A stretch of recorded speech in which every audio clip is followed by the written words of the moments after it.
संजय वेंकटराव टेंबेकर, राहणार उमरी, सावनेर।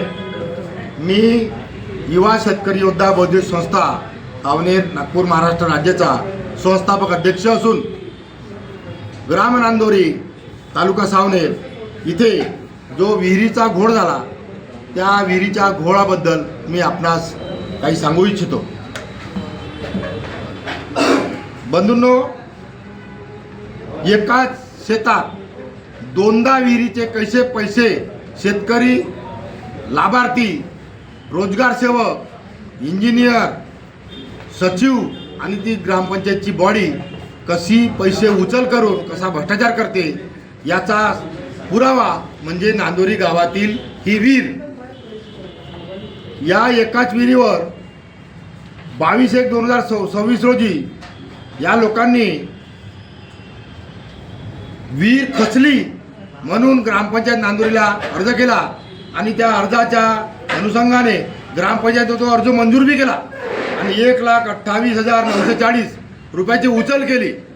पुन्हा या बहादराने सातबाऱ्यावर फेरफार केली आणि सातबाऱ्याची फेरफार करून दुसऱ्यांदा बट्टे पाडले आणि त्या बट्टेच्या नावावर नवीन विहीरसाठी अर्ज ग्रामपंचायतला सादर केला। ग्रामपंचायतनं ताबडतोब अर्ज तो पंचायत समितीला पाठवला सुद्धा आणि तो अर्ज मंजुरी झाला आणि 3,77,911 रुपयाची उचल झाली। म्हणजे असं समजा की 6 ते 7 लाखाच्या अंदरचा घोळ या लोकांनी केला। हा घोळ करत असताना संबंधित रोजगार सेवक हा त्या लाभार्थ्याचा नातेवाईक आहे आणि असे गावखेड्यात होत असतात आणि संबंधित अर्ज BDOला सुद्धा दिला, पण BDOनी ही चौकशी करून हा अहवाल दिला जरूर का बा याच्यामध्ये घोळ झाल्यासारखा दिसतो, त्याच्यावर कारवाई व्हावी, परंतु ती प्रत तशीची तशीच आपल्याजवळ दाबून ठेवली की आपल्याच कोण्यातरी अधिकाऱ्याला आपण वाचूया आणि हे प्रकरण इच्छा इथे थांबूया असा या मागचा उद्देश।